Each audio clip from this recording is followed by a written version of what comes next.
And we And are we're live live. in, What's Living going Color. on, everybody? Uh, All right. Today, before we start off with the WWE Monday Night Raw review, Little Big Man has a special announcement, you guys, with some wrestling news. So, Little Big Man, go ahead and take it over. So, um, as you know, it's been rumored that WWE was bringing back Saturday Night Main Event, right?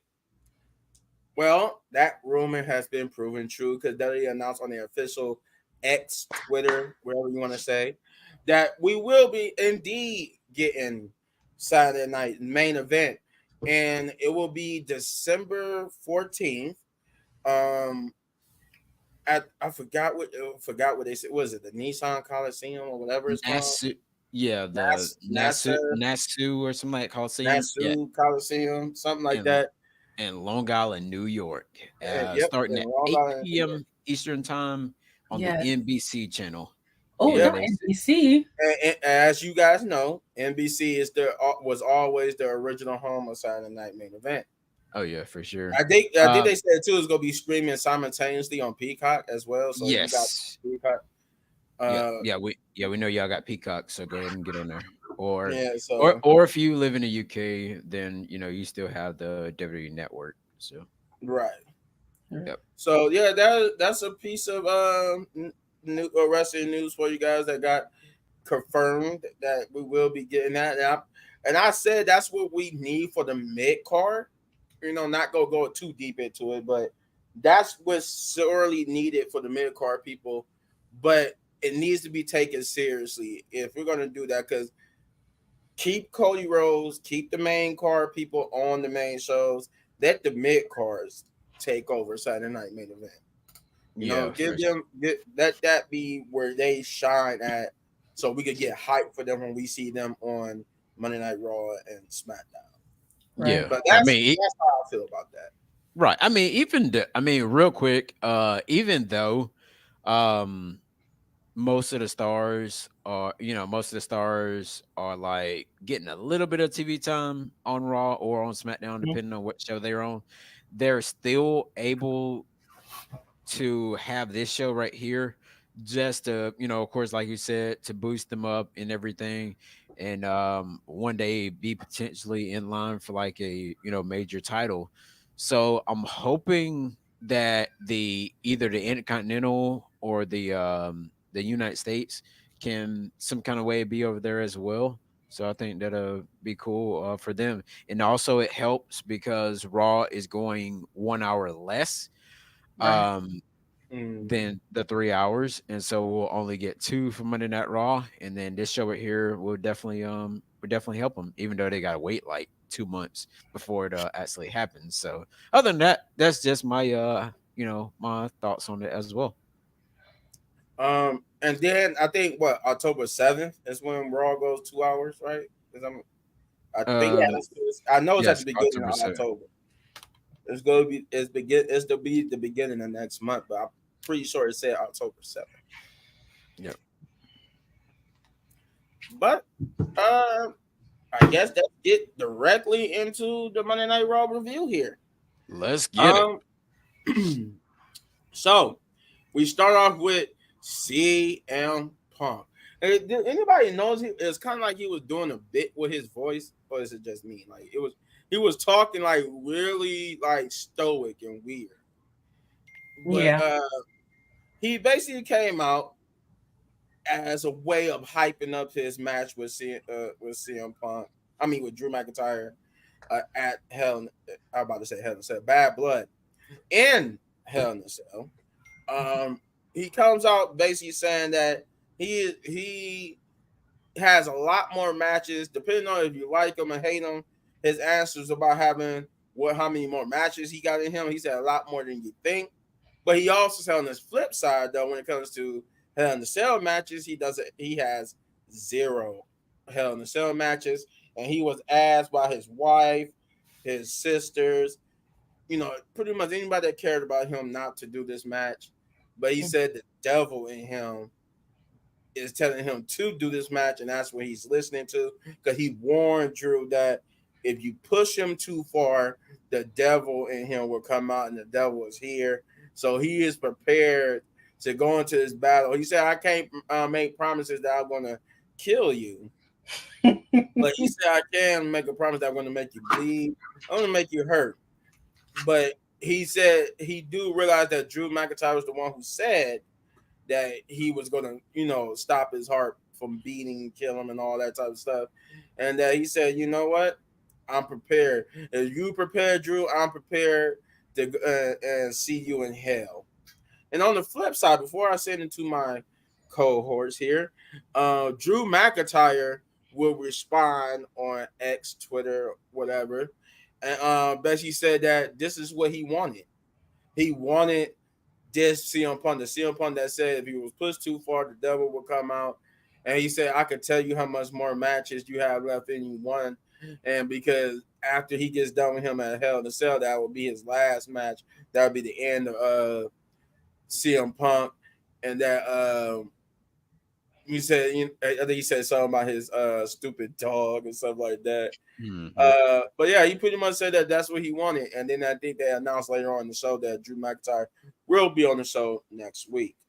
So with that being said, I'm gonna send it to Shay, since she's the resident I don't like Drew McIntyre person. Right. What did you think about this opening promo of CM Punk's? Yeah, he did sound kind of weird though. Like, I don't know if he's more concentrated or not saying that he giving sign of defeat, because I think my boy is going to come through. CM Punk is going to win, but I just feel like I guess he's just probably tired of it. Like, he's just tired of, the ongoing, shoving the bracelet down his throat like, Drew, you're real petty. Like, it's just getting petty Drew, crybaby Drew. And Drew making that whole little monologue with his wife, and I'm sitting on the couch and watching. Like, sir, you could have been there. You could have been at the place. You said they ain't doing that. Like, I don't know. Drew gets on my nerves, but I can't wait for this, because CM Punk is about the show. I thought he'd been in a Hell in a Cell match. I didn't think that he never been on. I thought he'd been in one before. No, he has been in one. Yeah, you talking about CM Punk? Like, said. Yeah. Would you say CM Punk has never been in one? Because he has. He been. Oh, yeah, he has. Yeah, I think with the Undertaker once or twice.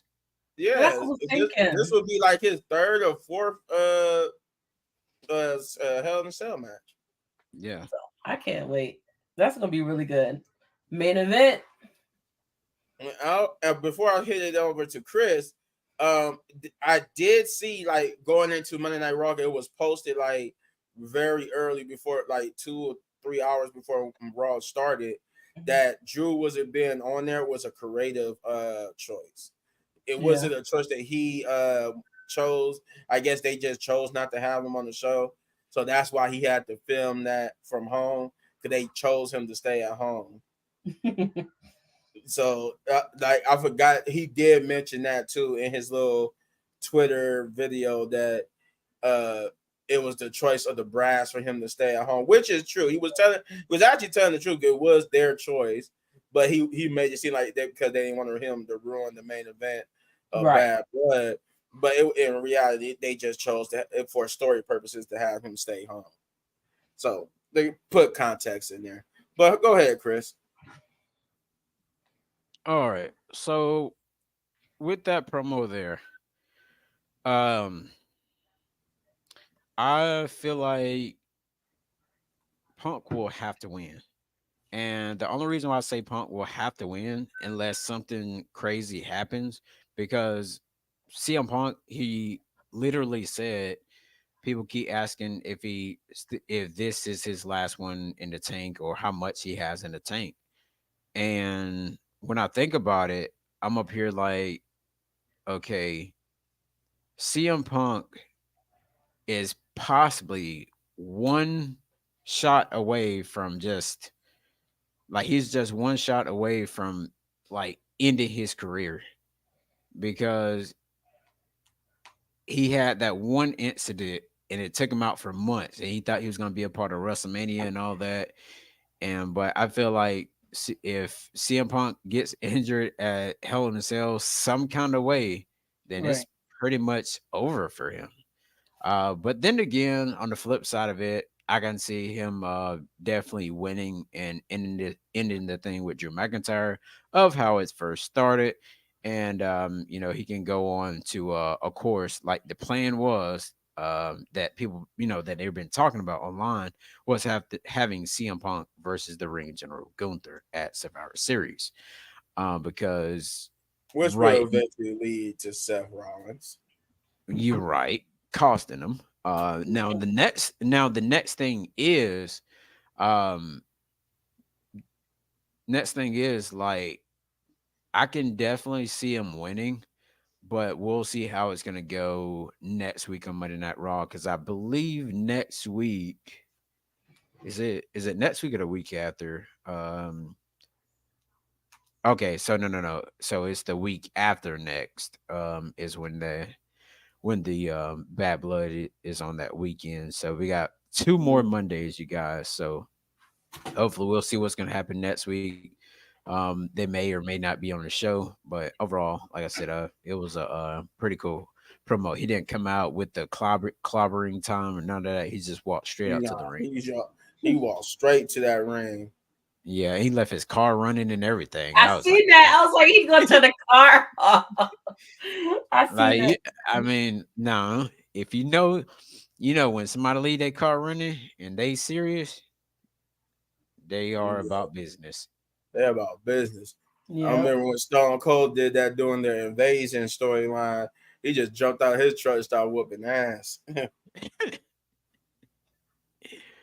But Oh man. all right. So I mean, before we move on, I think CM Punk is also going to win that Bad Blood. But if Drew were to win, that would be like the swerve. Like Mm-hmm. if he were to win, because I don't beyond that first win he got over CM Punk, I never see him winning. If it went on for 2 more matches, I never see him winning the second one, which he didn't, and then I don't see him winning this one. But that would be the swerve if they chose CM Punk to lose that in Hell in a Cell. Oh wow. Hey But you guys. Before we go on real quick, I found something very interesting on X. So the WWE network caught this lady's son out last night on Raw, and she said, "I quit my job to be here." Hashtag WWE I Raw. seen that. And then, and what? then the USA Network said that's a little extreme, but we appreciate it. And Yeah, that's a little extreme. You quit your job to be at Monday Night Raw, something that's only going to and last a then couple and of then the hours. crazy and the craziest thing is, all ego Ethan Page oh shoot, I lost it. All ego Ethan Page responded as well and retweeted it. I'm like, unless it's Walmart, but that's a whole different thing. Hey, you guys. Also, this person was backstage at Raw too. Who's that? Okay. See, that's Nick. I'm not Nick, but Adam Pierce. But who's that with Adam Pierce? That's Ricky. Ah, that's Ricky. Yeah. Oh, my boy Ricky. He got Oh done man. dirty. So I wanted to share that real quick, you guys. Shoot. I was like, no. Okay, so after that, we got Sheamus back stage being interviewed, which is basically him getting prepared for the match coming up. But he was being interviewed and basically asked about this whole thing with Pete Dunne, and to which he said that he was basically gonna beat his butt.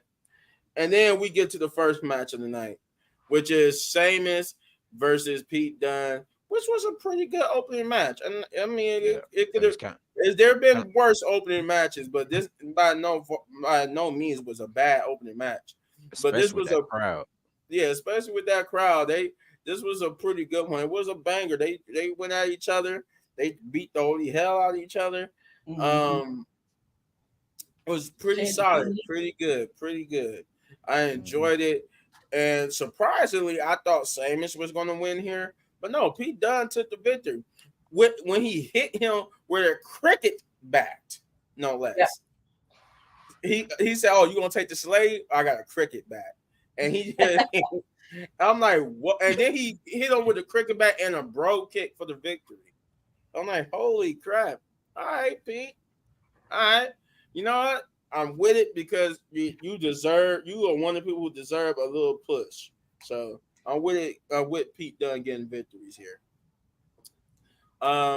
But before I go on any further, Chris, what did you think about this opening match? So that opening match right there, you guys, I would have to say that was kind of on the level of like Andrade versus Carmelo Hayes, I was gonna but say that. on a Monday Night Raw.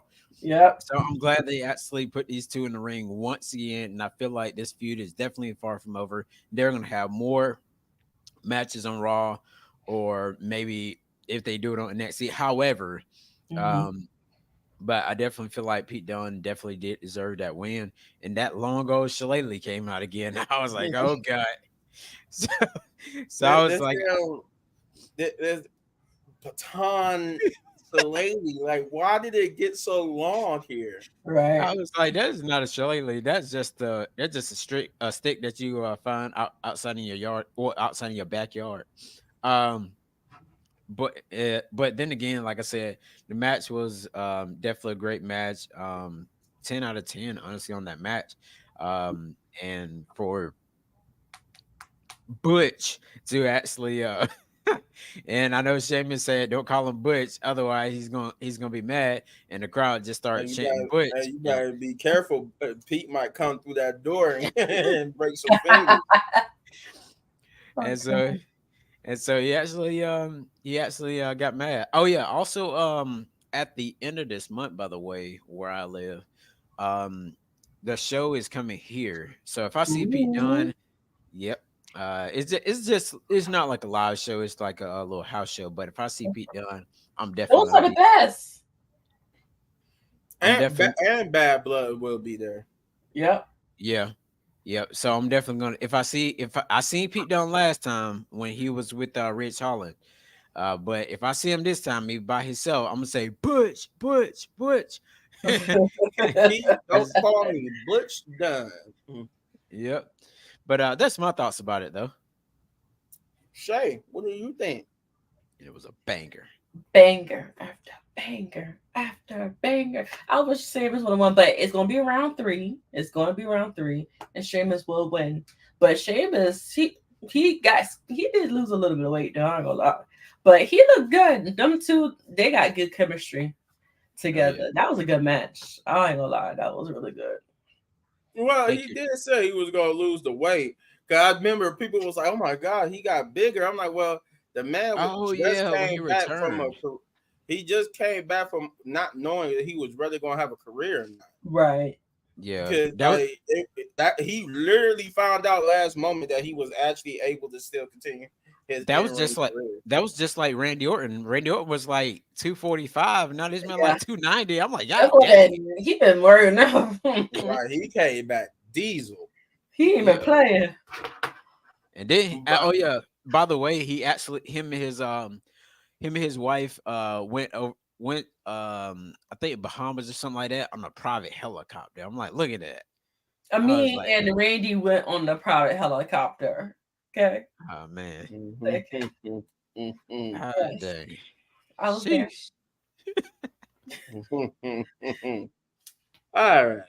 Well, afterwards, after the whole Pete Dunne victory, we got a backstage promo with Rhea, Jay, and Damian Priest. Basically, with Jay saying he will have their back when it came to the Judgment Day and what was going on later on tonight. But they would get interrupted by Xavier Woods, who basically came out to ask for the same courtesy as they've been extended to, where they didn't want nobody to interfere in their match. They wanted to go out alone. And he said this was their opportunity to prove that they still got it. They still got what it takes to win the tag team championships. So he asked that Jay, Rhea, and Damian Priest do not interfere in the match that with them later on tonight. And they just said, you know what? I can't Okay, wait. we respect that. As long as you take those titles off of Finn and JD. He said, and he was like, cool. And then we would get a backstage promo with The Miz and Braun Strowman, to which The Miz just wanted some little clarifications on the things that Braun was saying. And he was like, I didn't mean no disrespect by it. I meant that you need to be a monster to beat someone like Bronson Reed, basically, who's a monster itself. And that he had no doubt that Miz is great, that Miz had a great career. And Miz, was, after that clarification, was feeling better and told him to go out there and destroy Bronson Reed. Then we will finally get to the second match of the night, which is Natalya versus Zoe Stark of Pure Fusion Collective. And this was a pretty good match for Natalya. I'm glad they giving her some sign. Obviously trying to impress the Bret Hart. They just want to make it seem like it was a one night push. Huh? And she's gotten better. Yeah, she's definitely gotten better in ring wise. But I mean, she worked pretty well with Zoe Stark. Her and Zoe Stark works well together because she actually made Zoe Stark look pretty good here. She didn't look bad herself. Of course, they Pierce Fusion Collective try to pull their shenanigans to help Zoe get the victory, but in the end, Natalya will get the win over them to give her another to keep her little streak alive. Actually, she's still undefeated so far. So, with that being said, Chris, what did you think of this second match? All right. Oh shoot! I almost dropped my thing. All right, so with that match right there, well, let's go with the promo. So with the first promo, or Finn with Rhea and Jay, and yeah. Damien. Was it this the part where Rhea Ripley was like looking at Jade kind of like with her eyes in her? I was like, no, that was afterwards. That was after this match that we just did. After we get done with this match, then it's that promo. Okay. This is just the one where they was just all talking and Xavier Woods just asked him to stay out of the match. Gotcha. Okay, cool. So yeah, with them staying out the match, New Day, of course, they were gonna have their tag team championship match against JD and JD McDonough and Finn Balor, of course. I'm not really interested in that Miz one at all. But with Natalya's match, Natalya did definitely look good. Because we remember like when Natalya used to always have her little slip ups and everything. She used to have a little fit and all that. But Natalya tonight, after she re-signed with WWE, wasn't on TV for a while. But I have to give it to Natalya more than anybody else there. Natalya has been there since what, 2006 or 05 or something. Yeah, and she has something like that. Yeah, it's been. It was definitely in the single digits of the 2000s. She definitely came in. Like I think she came in like 2007, 2008, something like that. Yeah, it's been a minute though. Yeah, but she has definitely gotten better, and she's like one of the people that likes to work with young talent, and like with her working with the young talent, I mean it elevates them. I mean, even though she may not have a championship and she doesn't want a championship, but if they put her in that, they put her in that match, it's just to fill in because nobody else isn't ready like Natalya is. And so, with that being said, she even go over to NXT. Russell with some of the the 20-year-olds, like for instance Lola Vice or someone of that nature, and definitely work with them, even though I think she worked with Tegan Knox at one point. But you gotta give it to Natalya though. She's definitely doing her thing, especially with her coming from the Hart family, Hart Dungeon, all the good stuff. But overall, Natalya did look pretty good. But with as far as the Pure Fusion Collective, the thing is, Shayna Baszler, I don't know if she'll ever win the championship in WWE. Never. And I was behind Shayna Baszler at one point, Like I was the person was like, man, Shayna Baszler, like when her and Oscar first faced each other, I was Mhm. like, man, man, Shayna Baszler's gonna one day, get a pin over Oscar. But um with that being said, not to get off topic or anything, well, actually no, I'll save it until the Bianca Belair match. Yeah, it was. I just looked it up. It was about 2008 when she came into the WWE. Yeah, good. So So that's been what, 16 years? Ooh. pretty long time. She been in there for a pretty long time. But Shay, go ahead and tell me what you thought of this match. I'm not really, the purge whatever justice. I don't like them, but I like Pure Natalia. Music Natalia, Collective. yeah, I just don't. Pure justice.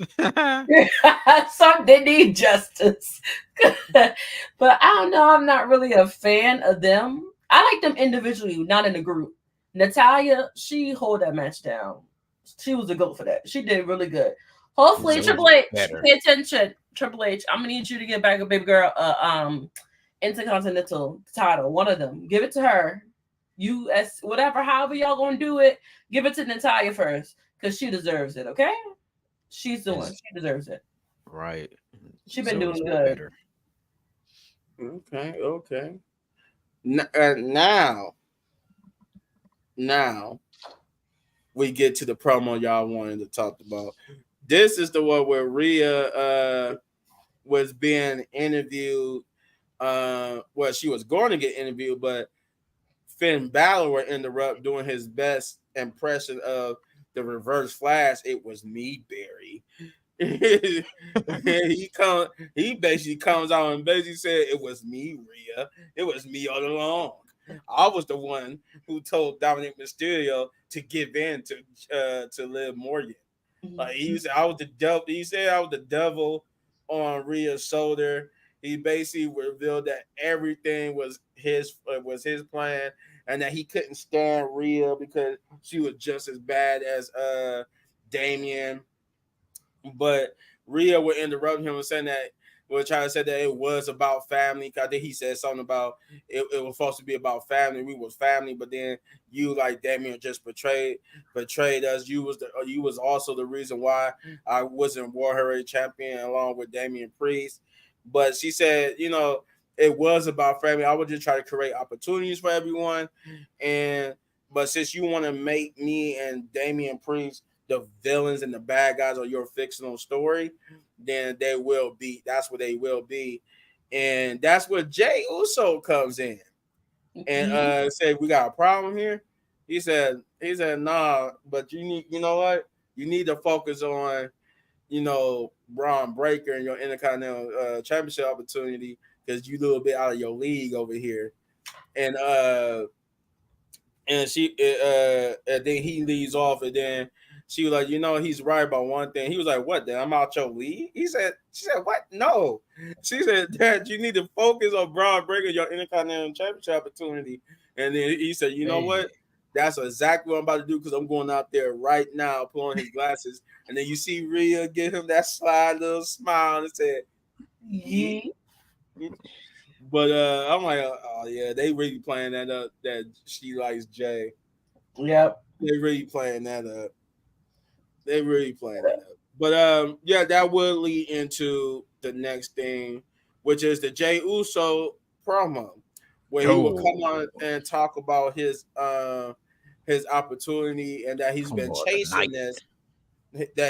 chasing this opportunity to be a single star competitor and also a singles champion since he left the Bloodline, since he left SmackDown. Now he got the chance to prove it not only to the universe, but to his family and everyone that he got what it takes to be a single star and be truly worthy of the name Main Event Jey Uso. But then he would get interrupted by Braun Breaker, who came out and said, "Do we got any dolls in Portland?" Then the dolls were barking. The dolls were barking, and he was basically telling Jay that I warned you. I told you to stay away, but here you are chasing rigorously at my Intercontinental Championship, and he tells him why he's worth. He said that you've been in the business for almost 14 plus years, I think he said, and he said, you know, and it eats you up that in that amount of time that you've been in, I accomplished more in 6 months than you did your whole entire career as a singles competitor. In at that is, and Jay will respond in kind. He said that he said, you know what, I'm a veteran in this business. Yes, he said I'm gonna dog walk your ass. And he said that I I thought he was gonna say will, the other part. huh? I thought he was gonna say the other part. Kind of No, like no, I'm about to get there. I'm gonna get there. He said I'm gonna dog walk you, and that when I win, it's gonna be your title reign gonna be short and sweet, like your NFL career. Ooh, And you could tell that Bron that Breaker stung yeah, was that Bron. hit him. That hit him hard. So Bron, they got in each other's faces, talking some trash. And then Bron was like, you know what? Whack it. He hit Jay. They started to brawl, and he was going to hit him with a spear, but Jay got there first. And to end that segment, that promo with him standing tall with Bron Breaker literally going around the ring in pain on the outside.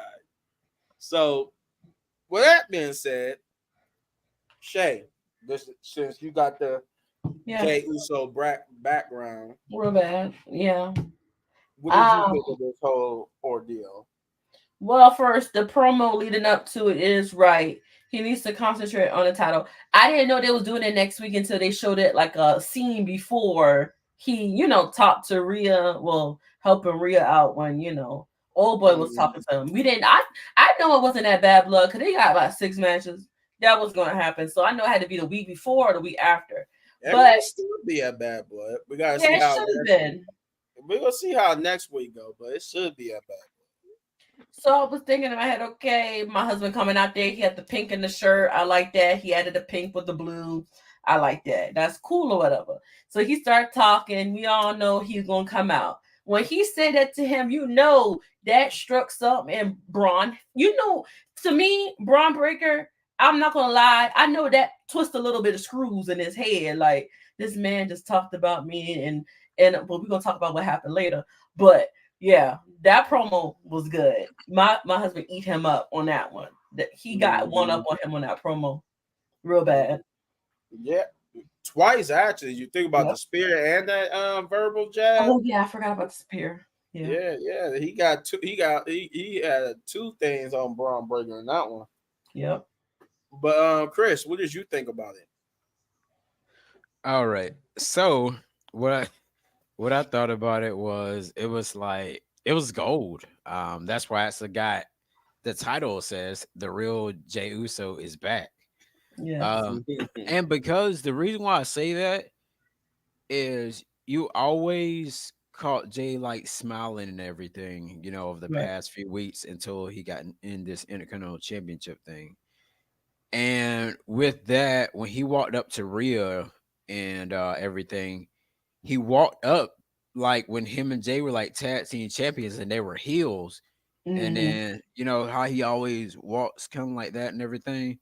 So Mhm. he was looking like he was the original Jay Uso. He wasn't like no yeet or anything like that. He just walked up there to film like he was serious. And so I was like, okay.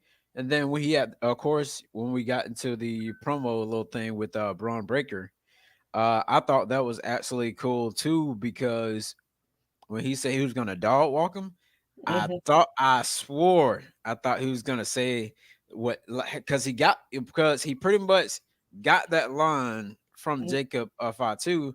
But I remember Jacob Fatu when he said that on MLW to some he had like a little backstage thing. And I remember when Jacob Fatu said it, he said he was telling somebody I'm gonna dog walk your BASS or whatever. Mm-hmm. And I was like, wow. I was like, Wow. oh man.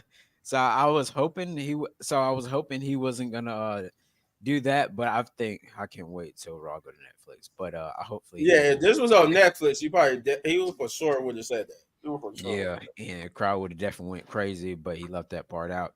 When he Yeah. hit him with that NFL line there, I definitely knew that sting because so what I thought about his NFL career, I Mhm. think he started on the Minnesota Vikings, I believe that it was. No.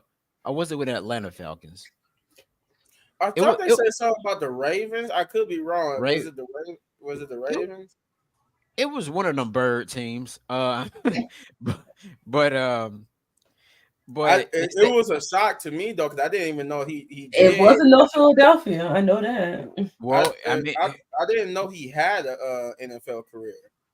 but now, then again, with that being said, you can hear Jesse Tessitore after that shot was taken. You can hear him saying what team he actually played for, and Yeah, because that's why I thought Jesse. I could have sworn he said the Ravens or something like that.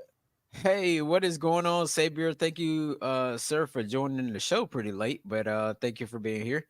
We just talking about let us know your thoughts on that Jay Uso segment with Braun Breaker from last night. And him say he's gonna dog walk Braun Breaker and everything. I don't Um, think he was on the team. It don't say no team. No, the Ravens. He was released in Ravens. 2020. That's why I thought he said it was. I thought Joe Tessitore said the Ravens. April to August 2020, he got released. That's why Jay Uso said it was gonna be short and sweet. I'm crying. That's funny. Sorry. But yeah, I love that, and that was pretty much one of my highlights of the night. And like I said, the reason why I titled the video, the The real real Jay Jay Uso Uso. is back. All right. I lost my place here. Oh, so But hold on, I go just thought ahead. about something else. So since we're getting this show, I mean his match next week on Raw, WWE done already told us what they're doing. Looks What do like you he's mean? gonna. What I mean is, I talked to Shay about it earlier this morning. Mhm. So, and I told her I was gonna say it again. WWE has already showed us that the Judgment Day, maybe Finn Balor himself, will interfere in the Intercontinental Championship match next week on Raw. Since he was trying to step up for Rhea, anybody that steps up for Rhea or Damian Priest, they something always happens. So I hate that he's gonna lose this match, but I don't know what they're gonna do with Jay. It's crazy to say, but I hope they really decide to do something else because I want him to win this title, and he held that title up in the ring. I was like, that title fit him, Yeah.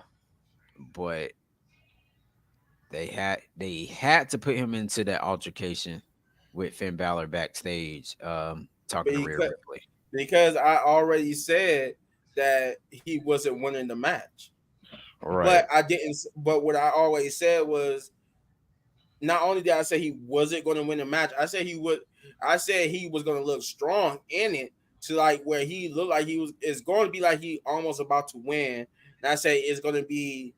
I said either Braun Breaker is going to cause a disqualification, or somebody's going to mess it up. But is they going to protect both people in some way as fashion. It's yeah, not going to be. I It's think not going to it's be just where gonna be he loses thrown out. momentum. It's not going to be when Right. he loses Or yeah, momentum. Judgment Day is This is gonna come going to in and be continue. like beat up both people, or something So, like that. Disqualification. You're gonna get disqualified. Yep. so in basic point, what I'm saying is, what they're going to do is keep building it.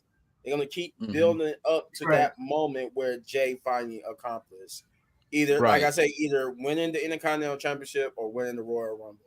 Right. One or Because two. man, please, he's not beating Braun. Yeah, he's not being. Oh no, he's not beating Braun next week. He's definitely not beating Braun. But They what they are doing who with will be Jay, his, they building that story. They building that story of, oh, okay, he's eventually going to win the big.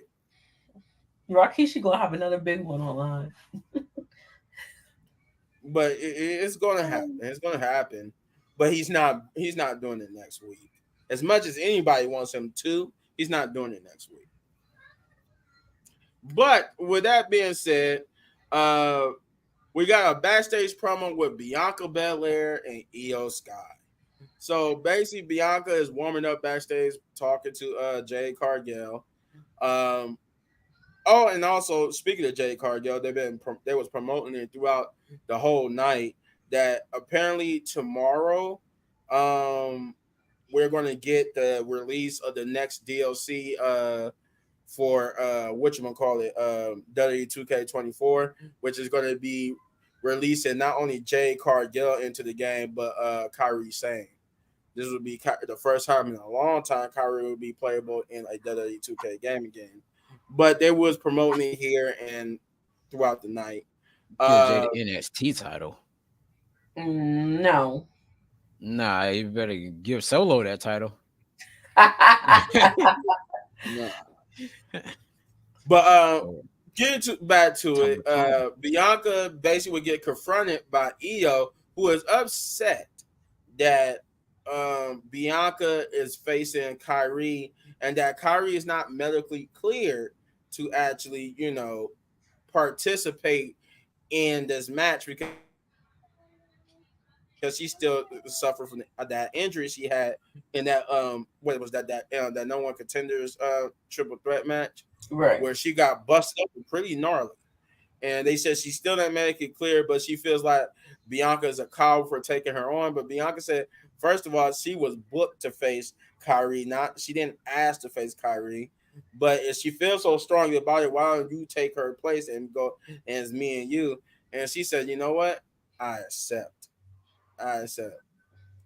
So therefore, that got made official.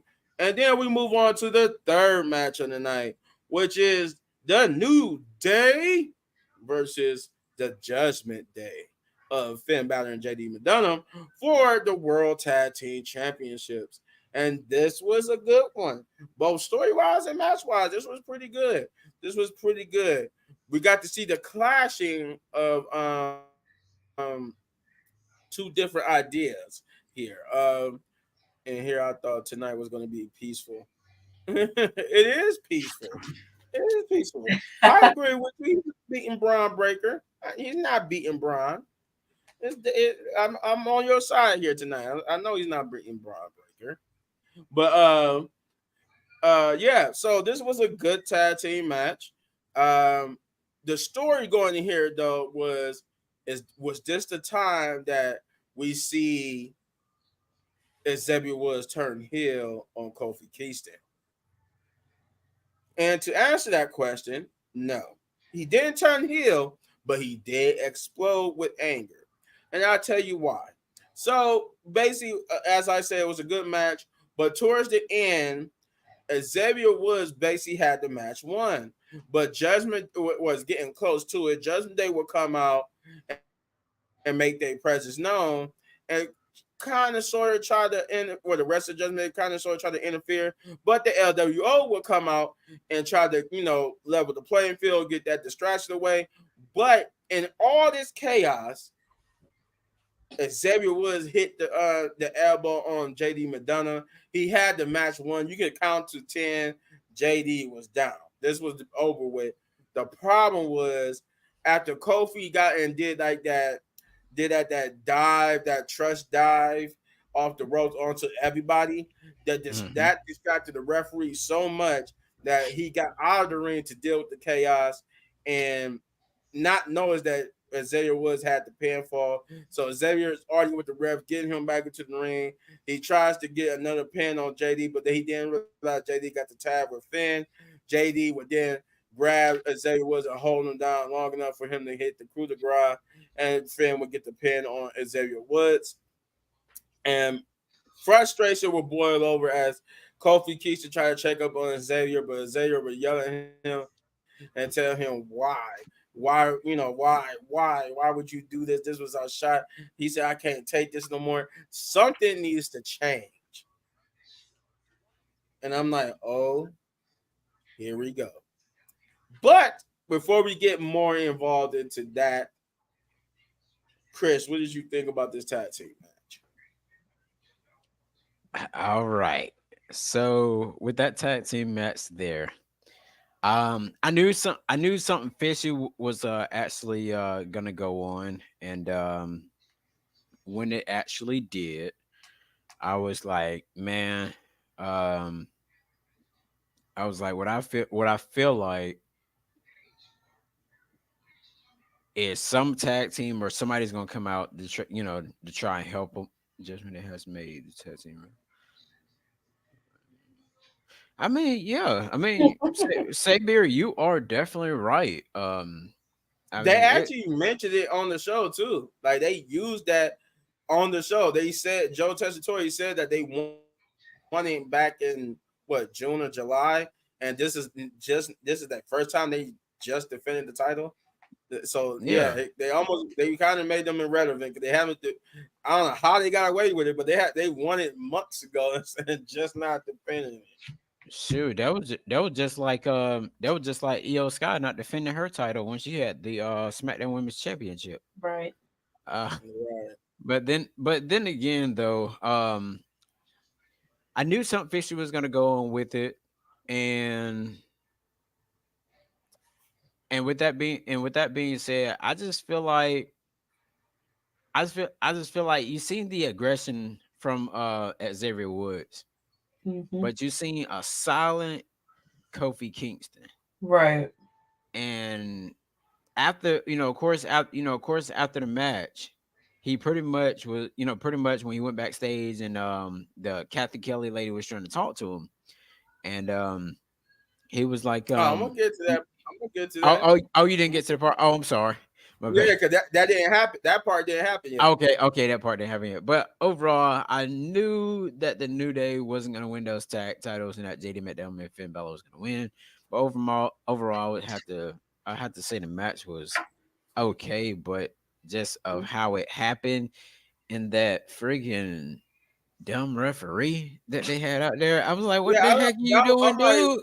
okay, I get the referee was distracted, but dang, you got out of the whole ring, just forgot about the match, huh? Hmm. Shoot, man. I thought the referee that did the match at Clash at the Castle was bad between the women's tag team championship match. I thought that ref was bad, but god dang, I'm like, man, where you come from? Like Right. he was outside the ring. Tomorrow, come on, get it. It's like he Right. think it's like he thinking they up in like up on the apron or something, doing like this and all that, or whatever. Like I understand that, but you outside the ring trying to get like Kofi trying to take them out. Like, hey, get on, let me get back on my rope thing and all. And the Mhm. man all outside the ring, and you just hear the crowd does the unthinkable because this crowd was lit. They said, "Ref, you suck. Ref, you suck." And I was like, "Heck Mhm. yeah, he sucked." That was definitely cool though, but that was pretty stupid though by the referee. So yeah. Mhm. All right, all right. Shay, what did you think about it? Um, they could have just kept that one, like, or they could have let them fight somebody else. Like Kofi Kingston and them didn't have to do that against them. They could have did that against somebody else, like somebody else they could have fight. It was no, Yeah. they could have kept that match for another time, like the Judgment Day versus somebody else, because I mean, we don't want to see the Judgment Day with titles, but we do want to see Kofi Kingston and them break up. But they I can would do not that on want a to see different Karrion time, Cross though. huh?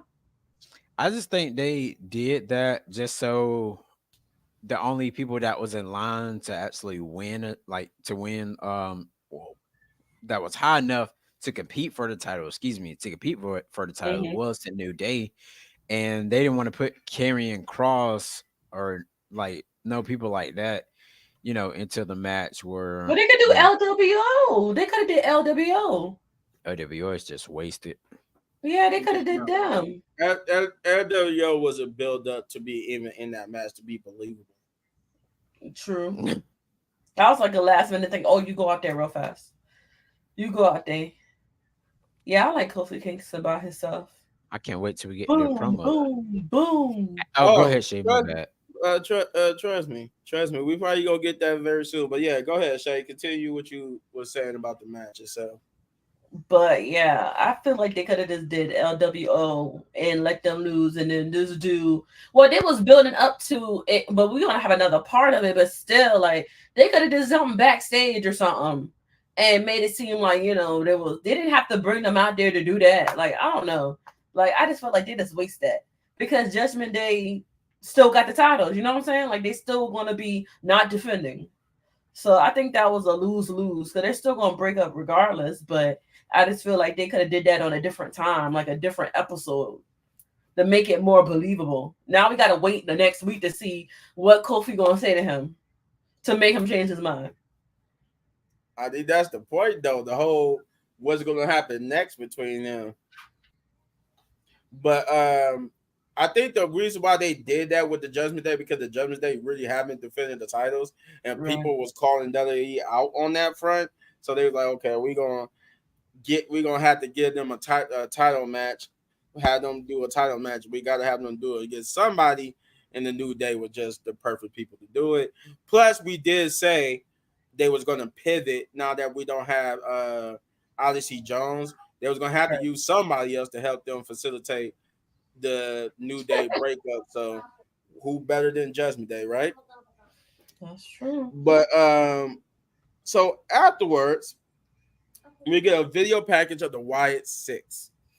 And basically, Interesting. I'm guessing that whole thing was about them moving on to another target. They found somebody else to target now. Like, couldn't really Yeah, Yeah. make sense of we that seen one. it on SmackDown though. That little shape thing. Yeah. People keep posting about it on there when Nick There was was another talking about QR SmackDown. code. There was another I didn't QR scan code. it. I didn't get to scan it, but I know that they did. In that little package, they released another QR code. But guess if compared to what American made later on, I'm guessing everybody's just moving on. So Yeah, with that, they're with that, American with this made. Y6 promo, this is what I would say is the start of the we won't have a match for a minute type hour because there would be just nothing but promos up until because it was only 5 matches on the card, and what would have been the fourth match ended up being just a promo in itself. So, anywho, so we got Kofi Kingston and Yes. backstage, as Chris alluded to, he was being Kathy Kelly was trying to get an interview with Kofi, but Kofi said he couldn't do the interview because he tried to catch up with Woods. He had to figure out is Woods okay. And you hear in the background, you hear some commotion going on. You hear some arguing. And as they got closer, you could tell it was a Xavier arguing with somebody. And we see that he was arguing with the LWO, accusing them or costing them their titles and the match opportunity. And he, questioning why they was even out there.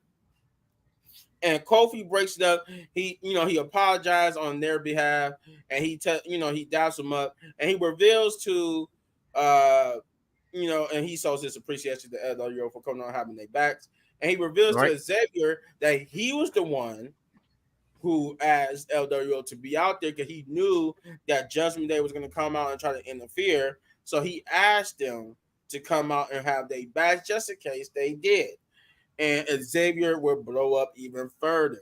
It said that questioning Kofi Kingston why he's doing this type of stuff and not running it by him, saying how do they know the plan and not me? I'm your tag team partner, and why would you do that? Why would you go and ask them to interfere in the match? Because that cost us the match, that cost us the titles.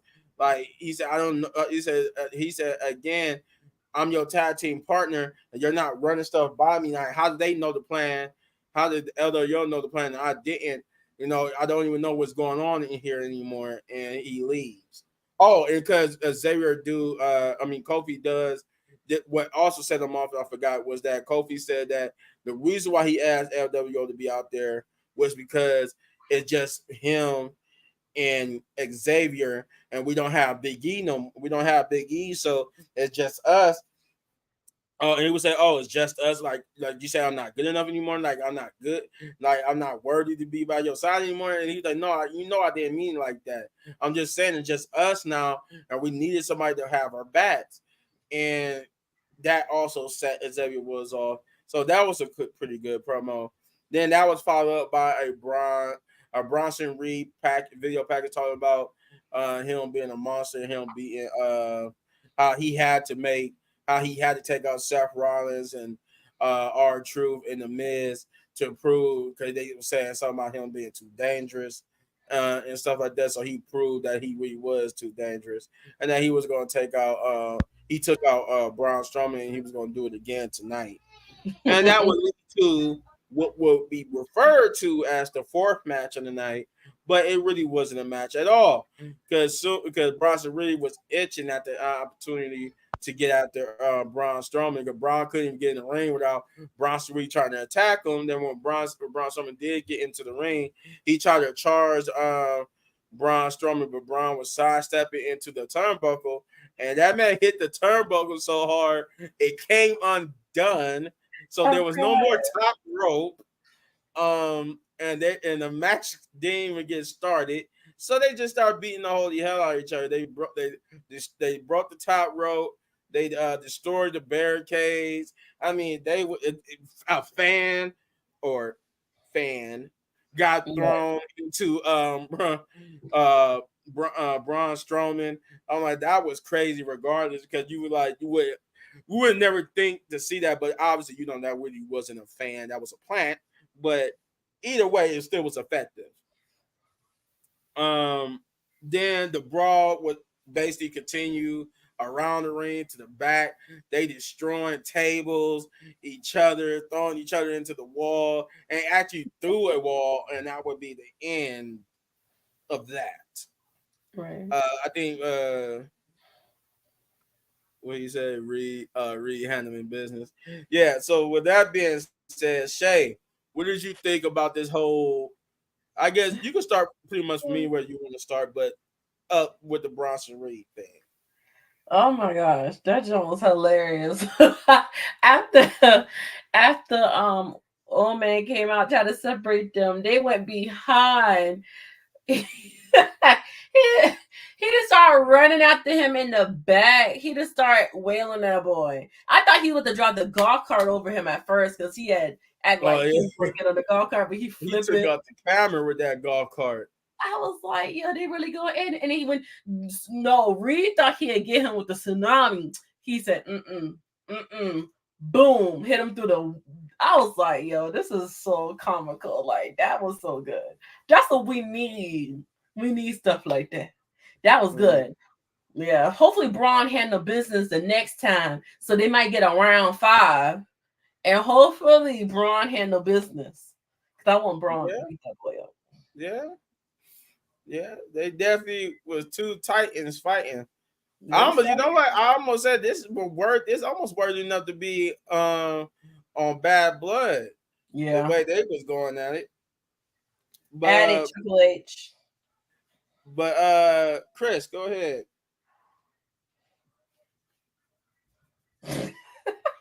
This man just continuously do this every time. Oh, sorry. All right, so with the backstage thing with Kofi Kingston at Xavier Woods, that kind of lit a fire under Xavier Woods when Kofi Kingston said, the last time we had help, of course, was when he was here. He said he's not here now. So Kofi, for some reason, I don't know, it's just me. I know it's not none of you guys, but I just really feel like Kofi will be the one to turn heel. I really can feel that. I can see it, but the way how they structure it, it would be Xavier Woods, because he's the one who feels jaded. He's the one who feels betrayed. So in that sense, why would Kofi but then again, like, what if Kofi is the one that's like, oh man, here you go, whining and complaining. Kofi could turn too. Yeah, he's like, Kofi could turn, but he was like, the reason why I say it wouldn't make sense because Kofi has success already.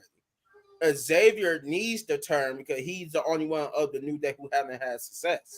I know just some wild theory. I was just guessing, like, what if the New Day just turn heel in general?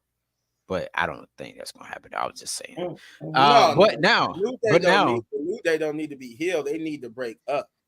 they need some more face tag team. We got a lot of heel tag teams as I can think about now. We got a lot of I mean, heel. does it really matter? Like, I did see somebody said this before. Like, at this point in the juncture, because of how the fans react, the mhm. heel versus face dynamic is basically non-existent at this point. Because people Yeah, cheer for certain heels. Braun they cheer Breaker for is Braun supposed to be a Breaker. heel, and they cheer for Braun Breaker. Yeah, they cheer Right. for they cheer for Bronson Reed when he tsunamied on Seth Yeah. Rollins at that well, yeah, on Seth Rollins and all of them. Yeah, cause it was good. Um, Right. but now speaking of Bronson Reed, of course, and the way how he ran into that turnbuckle and that pop, and then Jesse Tessitore, he did his thing on a microphone. This is his second week and the way he was like the way how he was on the mic during this whole thing, he was like literally selling it. Like Oh yeah, no, like you can hear Wade Barrett on commentary, but you can hear the enthusiasm from Jesse Tessitore. And I was like, man, I was like, shoot, I was like, this is like a learning thing for him because he's known for ESPN stuff, but Right. he's definitely good. Um, now, the thing was with this whole match here, I love the way that they structured this. And now, when I told you this morning, Shaman, what I said about them not having not having Jay versus Braun Breaker on the bad blood card. But Mhm. what if next week they end up? Well, Adam Pierce ends up making a match between those two in Right. some kind of ambulance match at Bad Blood, Yep. or I hope it's a first blood because I need somebody got to give me my first blood match. And Yep. we not the whole. That's the one thing. Not only see, I'm the Hell thinking in it a was. I thought Cell, it was gonna it's be the like the first see blood too. right. Right. That was the We two main things of Bad Blood. Was that one? Somebody always had a first blood match, and somebody Mhm. always had a Hell in a Cell match. Yep. right. So what I think is like I just really think they really need to do some kind of big stipulation, whether it's a falls count anywhere, because we seen how how they went everywhere last night. So maybe could be teasing something like that, and maybe they could be teasing something like um an ambulance match. Somebody getting Right. hurt, they put them in ambulance, something like that. But I think that'd be a little bit too okay. But I definitely want them falls count anywhere, and then eventually Reed's gonna get R-Truth's gonna come back. Seth Oh Rollins gonna yeah. curse stomp him and all that. But then again, like I say, even though it wasn't a match per se, as people look at it like, oh man, we didn't get that match or anything like that. But it was like the storytelling, as you can pretty much tell, that they were trying to boost this thing up even more to see how the crowd will, react. So it was kind of like testing the waters and to see how Oh yeah, far that they they can go. definitely was testing the waters. Yep. They test that water good, and They sure did. Hey, keep that going. Keep going. that crowd was like literally that crowd was behind it. When I think of Portland, Oregon, I'm just thinking like, oh, it's just gonna be a Yeah. state. They just gonna be all quiet. They're gonna not really gonna be But into it. They were into it. Like I've never seen a crowd that into it um since what Raw was that the crowd was very into it. I can't remember where they were, but they were into it okay. But Portland was lit all night long, and they had different chants and everything. But overall, I like the way that WWE actually did it was with Braun Breaker and not Braun Breaker, excuse me. All these bees, man, are confusing me. Bronson Reed Yeah. and Braun Strowman. Don't go yeah. to sleep, little big man. But yeah, Oh no, no, that's my thoughts on I'm that. looking at my notes. I'm looking at my notes. I I'm wasn't just going to playing. sleep. No, I'm just playing with you. Let's see. So then we would get Sami Zayn Sami Zayn promo here, where his continued battle with Gunther and getting this World Heavyweight Championship match. Oh, I missed Now that part. beforehand, before we got to this, I thought I wrote it down, but that's why I was looking at my notes because I was like, didn't something happen before the Sami Zayn promo? And it did. Nick Aldis was after the whole debacle with Bronson Reed and them. They saw him in office getting updates, telling him to keep him Nick informed Aldis. with their That sounds like Adam Pearce. oh god. I'm just Adam kidding. Pearce was basically getting one update later on about their condition, and he would get confronted by Ludwig Kaiser, who was said that it would ask him how he found an adequate opponent for Gunther. They want an adequate number one contender, someone that's worthy of being the number one contender to Gunther. And he said he is working on it and finding somebody, considering the fact that he keeps saying no to Sami Zayn, and Sami Zayn has a point. And Ludwig was about to go on a little tirade about Sami and why Sami was unworthy of being the number one contender. But then Sami Zayn's music would hit. And Adam was like, you know what? I gave Sami a little bit of time to plead his case. So if you really want to, have some words about it, why don't you go out there and say it to Sami? And he just looked irritated at Adam and walked away. Thus, we get this promo where Sami comes out and he basically talks about how he really meant it when he shared the ring with Bret Hart last week, that he really was his childhood hero, that he resonated with him when he said something about being a champion, being a Canadian champion. He understood that, took that to heart, and he was saying that he wants that.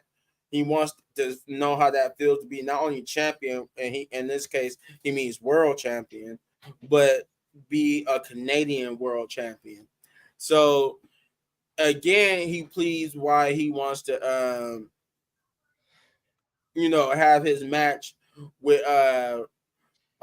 Gunther, and said that Gunther won't have the match because he knows that he still remembers what happened at WrestleMania. He still remembers that defeat, and he thinks that Gunther really is scared and a coward. This would bring out Ludwig Kaiser, to which Ludwig would defend Gunther, say that he's not a coward, he's not anything, and that he's trying to protect Sami from the biggest embarrassment of his career, and that what happened at WrestleMania was a miracle, and that miracles don't happen twice, and that he needed to take that opportunity that he had at WrestleMania and live with it, run with it, and cherish it, because it would never happen again. To which Sami said, "You know what? You know what? I see what you're trying to do. You're the guy. You're just like the rest of us. You wanna prove yourself. That's why you broke up your tag team with Giovanni and all that. And you've been out here having these amazing matches. You're trying to prove something not only to us but to Gunther too, that you want to be a singles champion just as bad as I do." Look, like he almost like he was trying to play the manipulator here and manipulate Ludwig Kaiser. This will break out Gunther, and Gunther was like, before I get to the answer your latest challenge again, he tells Ludwig, "Is it something that you need to tell me that you want to get off your chest?" And he looks like he plays into it like he almost really about to tell Gunther off. He said, "Yeah, I do got something I want to get off my chest," and he attacks Sami. And Gunther just sits there and laughs as Ludwig just demolishes Sami.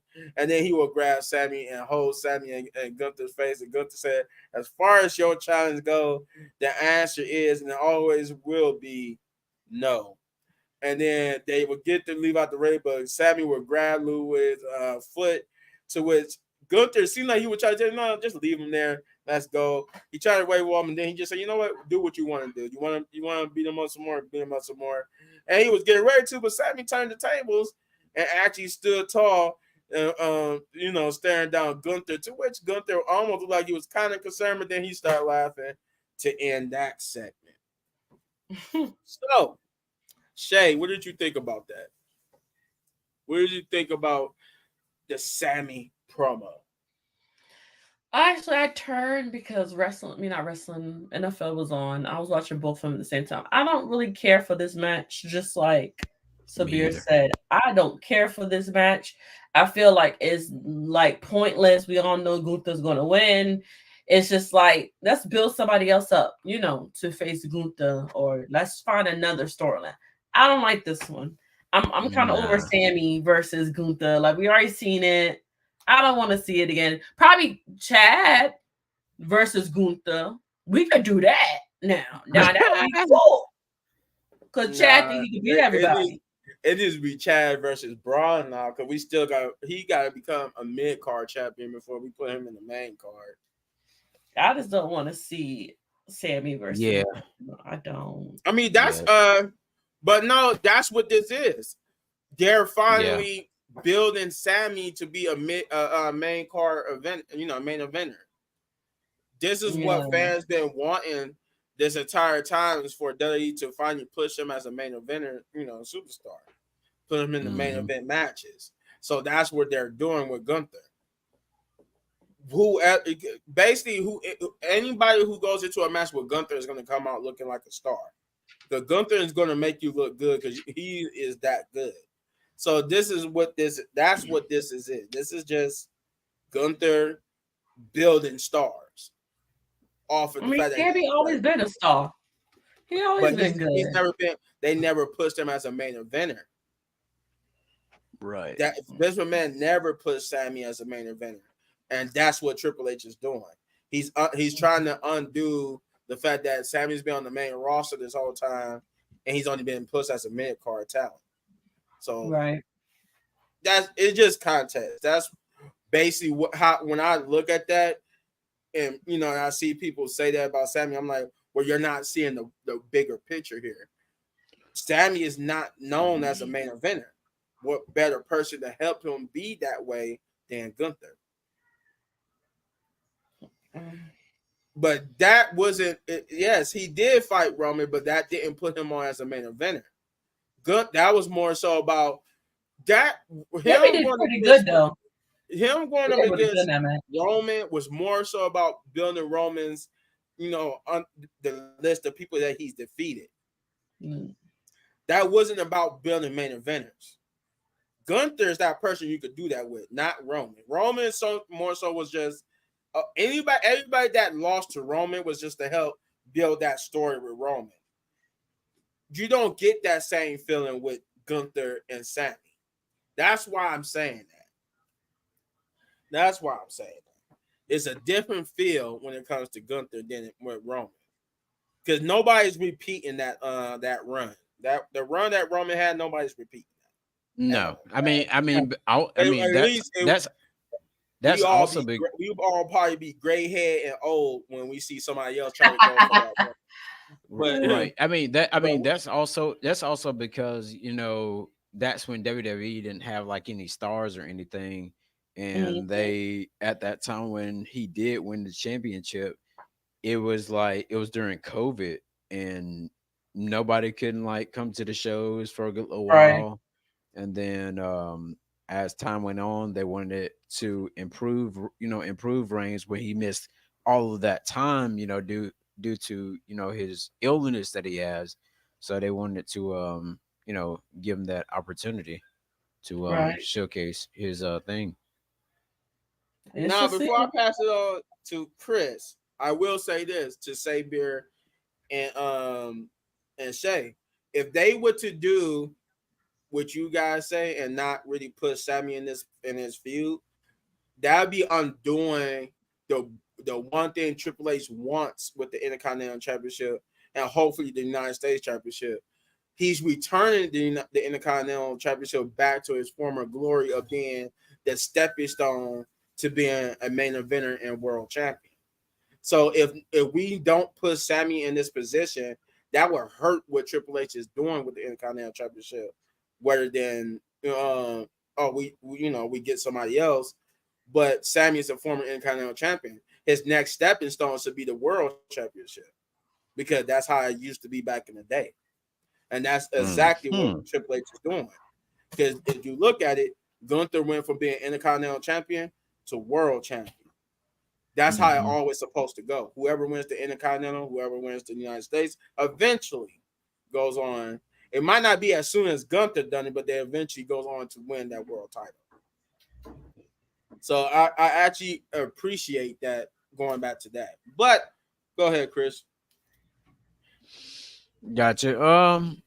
I honestly still feel like the later that they wait for this, the worse that it will actually get. Because Gunther may just end up answering probably pretty much answering the challenge the week after next, maybe Monday, but I would say probably the week after next. Sammy may end up attacking him, man, and end up, he probably just end up attacking him. I mean, that's how it goes. If you watch wrestling long enough, this is not the first time they run this type of storyline. Yeah, for sure. Every time they run this type of storyline, the person, in this case Gunther, always answers the challenge a week or two before the pay-per-view. So you think it's going to be on the pay-per-view? I hope not. So basically, a week or two before, which is actually we only got 2 weeks until we only got 2 weeks until Bad Blood. So next week or the week of, they're gonna have somebody. They're gonna have them answer the challenge finally, and this is going to be a match at Bad Blood. No, I don't want to see that. And they should have been. Honky Tonk. Well, Mr. Perfect should have. I don't know about Honky Tonk Man, but I wouldn't mind him being champion. But out of the two, Mr. Perfect should have been. They should have been world champion. There's a lot of people who should have been. Jerry the King Lawler should have been world champion. Definitely. Like I actually wanted him to be world champion I wanted him to beat the Miz when they had that feud. I really do think he should have been world champion. That's like, it's a couple of people who have never been world champion. Should have been Dusty Rhodes. Since we're talking about Honky Tonk Man, Mr. Perfect, Dusty Rhodes should have been world champion. That was the whole point of Cody's story. Yeah, Honky Tonk Man was just a joke to me. Yeah, that's why I said out of the two, more so Mr. Perfect than Honky Tonk Man. But I wouldn't have mind Honky Tonk Man being world champion. But corny, but yeah. Okay. When it was, I definitely on you, right? When you talking about the Sami Zayn match, promo. Yeah. I would say it was okay. Did you just see what Beer said? Yes, I do see that. He just said Dusty was a joke at the other heel. Oh no, I like Dusty. You know what? I'm gonna keep it peaceful, Xavier. You know what? You're entitled to your opinion. I'm not keeping it PG. It's going. I'm gonna keep it peaceful because that's going PG. I will say that's a wild take on Dusty Rhodes. That's wild. Talking about somebody was a joke. Look at Eugene. Eugene was funny, and I actually would have laughed. Hardcore Holly was cool, but he was a joke. But he was a joke. He was a weird character. Who else? I'm sorry, y'all, to get off topic. Eugene was a joke. Ted DiBiase Jr., the son. I was about to say not senior. No, I kind of like the junior though. Yeah, no, he had potential. Just Vince ruined that. Yeah. Ted DiBiase Jr. had potential. He He ruined it.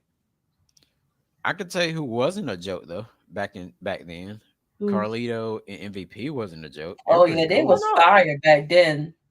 Yeah. Mark Carlito and MVP Henry, was the so truth many back people. then. I think which one of them was? I think it was Carlito or MVP. One of them had a United States championship for a long time. MVP, I Both of think. them. Well, Yeah, Both of both them of had the them. I United remember States MVP. But MVP had it for a long time, but both of them was United States champion. Yeah. But I'm MVP did surprised. have like a long run with it. That was like his most significant like championship was MVP. MVP. Okay, gotcha. For some reason, I knew it was one of them. I can't remember which one, but yeah. I think Carlito's a former. I know he's a former tag team champion. He's a former Intercontinental, and I think he held it. Yeah, in the United States. Yep. He just never held a world championship. Yeah, not at all. Yeah, he Yeah, did he win won on in his his debut. debut. Yeah, he won in his debut. Do y'all Wasn't do you, that from really? John Cena? I think he beat John Carly. I remember Carlito and John Cena had a feud. I think he beat John Cena, if I'm not mistaken. Or was that afterwards? Like I remember there was a big feud with Carlito and John Cena. But all right. So you did give your thoughts on this, right? Though, right, Chris, about Gunther. Yeah. Yeah, okay. Yeah, I'm old. I can't remember it either. I do remember in Carlito. I do remember at around that time of his debut, he had a big feud with John Cena. Yeah, I think he beat after John Cena. I think he beat John Cena to become the United States champion, and then John Cena won it back only to get into that feud with JBL that led into him getting the WWE championship. I think that's how that went. But before we get to the finally another match, we get Damian Priest and Rhea backstage with where Rhea pleading with Damian Priest to destroy Dominic Mysterio, and that he said he can't wait to get his hands on him. He's gonna demolish that kid. And then I like the Terror. They actually made a shirt called the Terror Twins. I like that Terror Twins shirt. But then we finally would get to the fourth match of the night, which is Bianca Belair versus Io Sky. And like I said, it was a minute of just promos before we got to this match, but this was the actual fourth match of the night. This was pretty good. This was actually a good back and forth. I like that beginning part where they were just trading back and forth, and they were trying to outclass each other, but they were just basically dead even. Bianca and Io works well together. I like that. They were just messing around with each other, trying to show them and shit. Like they were trying to show each other up, but every time one would do, the other would do better. And, they kept going back and forth. And then once the match actually kicked in, that too was pretty good. I like that dive that she did to Bianca on the outside. That kind of looked like it hit Bianca hard. Yeah. And then when Io got the knees up, Bianca kind of miscalculated. I'm like, oh man, not again, Bianca. Because last time you miscalculated, you ended up with a big ass shiner on your eye. And she miscalculated again. It looked like she for real smacked her face into Io's legs. I'm just like, oh God. Now, you could tell that hurt, because once she hit, Bianca's face was just like, oh. I'm like, dang it, I did it again.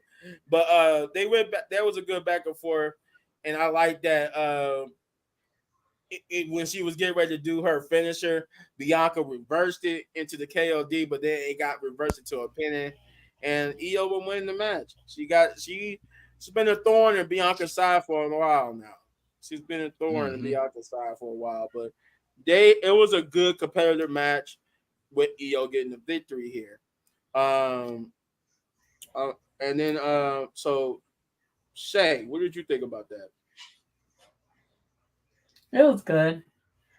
I knew Io was gonna win. It just makes sense for the storyline. If there are like if they want to fight them for the title, which they're still gonna lose, they needed to win. Had one up on them. So that means like Jay probably will fight with the other one next week or whatever. But we all know, like even when they do fight them, I feel like Oscar's gonna come out. Oscar is back. We all know that she's back. So I think Oscar might switch, roles with one of them, and they'll fight for the title or whatever. But hopefully they'll still retain. But that's how I feel like it needs to happen with the storyline. They keep the storyline going with them. It has to. Okay. Real quickly here, I messed up. That Damian Priest interview before the Bianca match, because I see in my notes where I got it down. I forgot to write the other person, so I got confused. That was the backstage interview where he got interrupted by Liv. So I made a mistake. I realized, I'm like, wait a minute, because the Rhea and Damian Priest one happened after this match. So I'm like, wait a minute, what was this one? Then I'm like, oh, that was with Liv, where he was backstage getting interviewed by Kathy Kelly. Then he would get interrupted by Liv Morgan, who would taunt Damian Priest, saying they're nothing but losers, clinging on to a time when they was on top, and he will warn Liv that she should be more concerned about when Rhea get a hold of her, and she's going to destroy her and take that world title back from her. Mm-hmm. But that was what that was before this match. Just to clarify that. So go ahead, Chris. All right. So my thoughts on that match, it was a very good match, I would have to say, at the least. They are definitely making Bianca Belair and Io Sky look good, throughout this match. The crowd was definitely behind it, especially like with the outside stuff and all. And the crowd was like, "This is awesome!" And with the women's match, you haven't heard that in a while. It's been a minute. It's been a minute. Yeah, and they definitely did take it to its limits. And Io Sky came out with a victory, and Jesse Tessitore was definitely, he was definitely behind it on commentary once again throughout the night. He was definitely good. Definitely was. And but I would have to say, cannot wait to see Bianca Belair and Jade Cargill versus Io Sky. But let's go ahead and do the let's let Jade Cargill have a one-on-one match. Against Kairi Sane. Cause remember Kairi Sane is the one. I think she was trying to jump on Jade Cargill on the outside, but she ended up hitting the table last week. That was nasty. Yeah, I think that's how she busted her that cut above her eye. She was doing like a suicide dive onto Jade, and she hit her head on the table, and she was like cracked open. I'm like, oh, and it was bad too. It was bad. Yeah. So afterwards, that's when we got the Rhea and Damian Priest backstage promo, where she was asking Damian Priest to destroy Dominic Mysterio and tear him apart, so forth and so forth, like I said before. And then we would get a little video package I mentioned earlier about from American Made, where they just basically talked about focusing on other things, and that they was done with the rejects of the YS6. And then we would get Ludwig Kaiser backstage saying that he's going to talk to basically Adam Pearce about Sami Zayn and how dare Sami Zayn get try to drive a wedge between him and Gunther, which we will find out did get made official for next week. It will be Sam. He might not have gotten Gunther, but he got Ludwig Kaiser next week, which would probably just lead to Gunther and them, doing something to Sami Zayn next week. But main event time. Damian Priest versus Dominic Mysterio. I didn't see that one. You didn't see this? It was basically a fairly Damian Priest dominated match, I mean, I say yeah, it's about 90-10. Basically, 90% of the match was dominated by Damian Priest.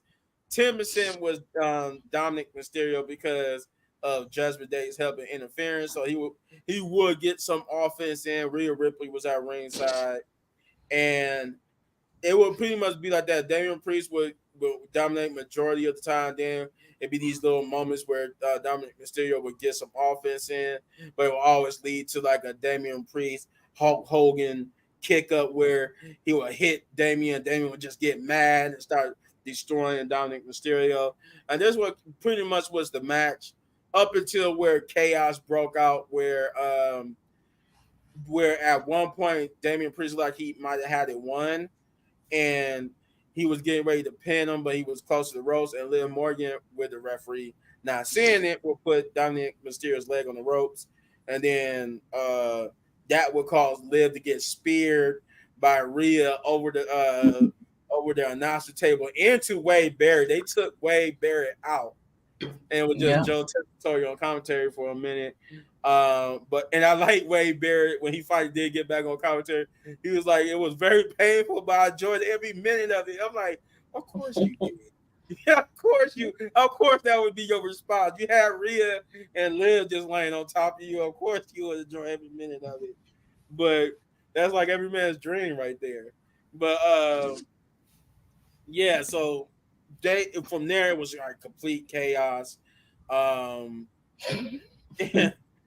It was just complete chaos from there. And then Damian Priest would hit the South of Heaven chokeslam on Dominic Mysterio, because then Dominic Mysterio did get a 619 off that distraction, and he would try to go for the splash, but Damian Priest would reverse it into the South of Heaven chokeslam, and he would get the victory. But right as he was raising his hand for victory, they would attack Damian Priest and jump him.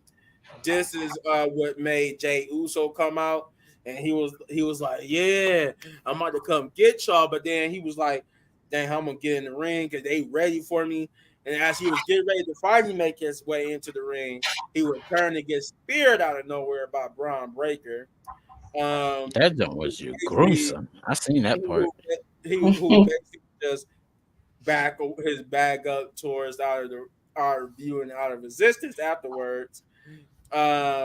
Leaving Jay on the ground, and then they just basically demolished and destroyed both Rhea and Damian Priest. With this time, them holding Rhea and making her watch as they destroyed Damian Priest before she got hit with the Oblivion by Liv Morgan for them to stand tall. So that's basically how that ended, and that was the end of Monday Night Raw.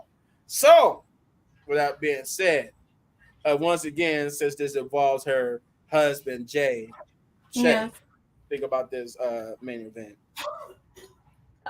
It was boring to me. Already doing the Damian Priest want to win. I'm tired of the Judgment Day, in all honesty, and I'm tired of like that's what they do is cheat. I'm kind of tired of that. Like I just want them to get to the match, bad blood. Like I just want to get to the match. Hopefully we'll get another round after this. But after this, not this round, but the next round, Survivor Series, however they want to do it, Crown Jewel, whatever. That's the last of this. Ain't no more of this. I'm tired of seeing the same stuff with the Judgment Day. I need something new. But with Jay getting beat up, I knew that because he killed Braun Breaker on the mic. Like we all know he was going to come out. He did the same thing with Sammy. He speared Sammy so many times before Sammy figured it out. Like, hey, move out the way. It's gonna be the same thing. He's gonna keep doing that. Yep. The match was. I just the only thing I didn't like about the match was that it was just the whole thing with Dominic Mysterio not being able to actually hold his own in the ring against somebody like Damian Priest. He reversed to being like the coward wrestler. But that was the only thing I did not like. I didn't like that. Like I don't like when they do that with Dominic Mysterio because he can actually wrestle. He's actually pretty good. But I hate when they make him the coward character to people like Damian Priest. And we get like a dominant Damian Priest match. But I will say I do like that Judgment Day was dominant here because they need to be. Because the one thing we don't need is Judgment Day being dominated by two people. Like that don't make sense. So Rhea Ripley and Damian Priest are just these badasses to the point where Judgment Day can't do nothing with it. No, we need Judgment Day on the end of being dominant over two people because it's just two people at the end of the day. Man. You got the numbers game, so you should always be coming out on top. And that's how it should go for Bad Blood. Bad Blood, when it comes to Rhea Ripley and Damian Priest, they both should lose. Yeah. Like Rhea and Damian do not need to win at Bad Blood. That's my opinion. Oh, hey. Come on now. I forgot she's on there. WWE don't even like the audio. Come on now. Come on, we can't get in trouble with them. We want to Come on, WWE. We want to get on their good side. But no, go ahead, Chris. It's your turn anyway.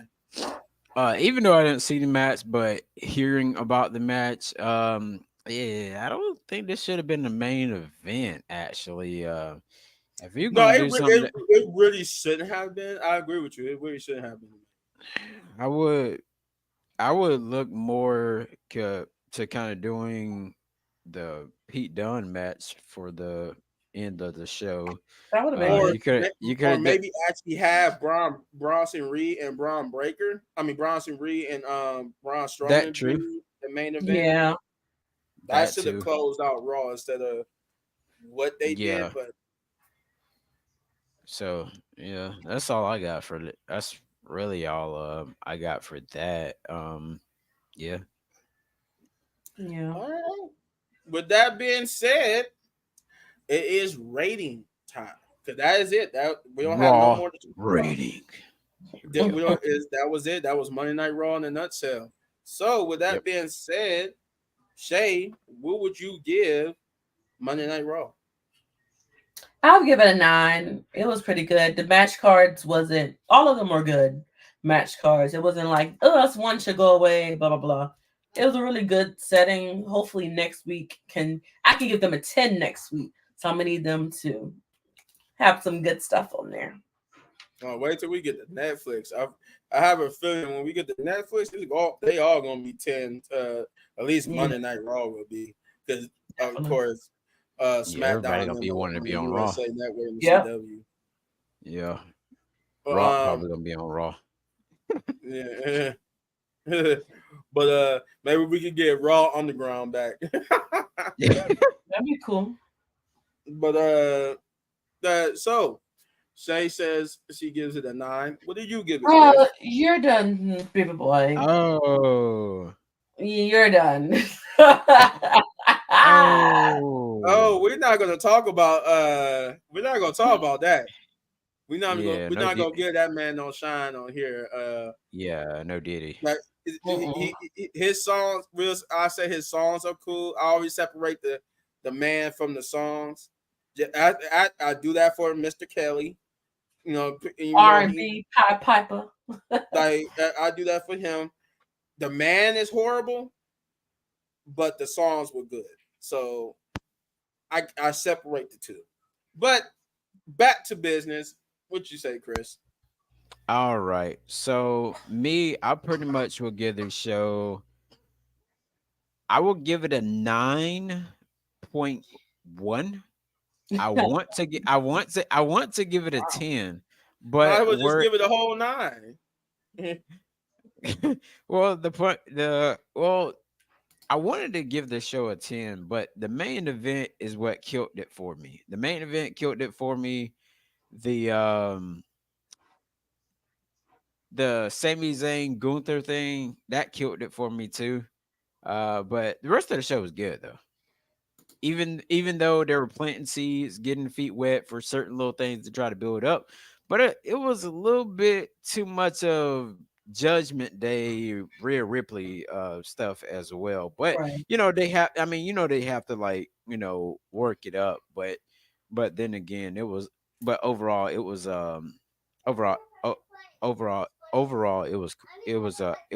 cool. Okay. Me myself, this was a pretty good Monday Night Raw. I'm not gonna say it wasn't. I did not like that once we got done with the New Day match, it kind of went a minute before we got the next match. It was just heavy promos. and I get it. I do give it grace for the fact that they were trying to set up stories or whatnot. Even though the Bronson Reed match wasn't a real match because the bell never rang, it felt like it was like a street fight, instead of unsanctioned match. But it's even unsanctioned matches feel like matches. This didn't feel like a match. It just felt like two people fighting, which it was cool, like I said. But it was you could have had stuck another match. That when you do stuff like that, that lets me know that you could have gave somebody who like Ilya Dragunov a match on the card. Instead of him being backstage having a little confrontation with the Judgment Day, which I forgot about that part too. I forgot about that. He had a little back and forth with the Judgment Day. Like you could have had him go up against somebody. You could have him go up against Carlito. Like that's a time when you could give matches instead of doing all this promo stuff. But other than that, everything was cool. Everything was cool. Like I would have preferred that the Judgment Day, that main event, not really been the main event, but it wasn't a bad match. So it made up for the fact that it wasn't a bad match. It was just that it was very predictable. Right. So with me, I'm going to give it an 8 out of 10. I'm not going to give it I can't give it a 9 or a 10. I'm going to give it an 8 though. It gets an 8 from me. I'm going to give it an 8 out of 10. But with that being said, that is it. Okay. That is our review for Monday Night Raw. I'm going to thank everybody else who joined us for this Monday Night Raw review. As always, before we leave you and enjoy the rest of your Tuesday night, subscribe to the Wrestling Pit Podcast. That's the first thing you need to do. If you haven't already, go over there, subscribe, hit that notification button, drop the likes, do all that so you get notified when we go live, when we got videos, but anything, do all that great stuff first. Now, with that out the way, starting with Chris there. Chris, the main man, with 60 plus thousand subscribers. Subscribe to Chris Wrestling Views. We help that man run that stuff up so he could get to that first plat, that platinum silver YouTube plat. That man deserves it. So, with that being said, like I said before, subscribe to Chris Wrestling Views. With that being said, now the lovely lady Shay, as always, tell them what your YouTube channel is. Know the rules. Know the rules. There you go, everybody. Simple as that. Know the rules. Subscribe to the channel because she does not only wrestling but football stuff over there too. So if you're a big football fan, subscribe to that channel. Subscribe, like, share, run that stuff up so you get notified when she posts videos. And as always, subscribe to my channel. I do wrestling stuff. I do reaction reviews, all that type of stuff with different movies, whatever. Subscribe to Little Big Man Gaming. And now, with that being said, peace. Wrestling Pit Podcast, baby. Wrestling Pit Podcast, y'all. Yeah.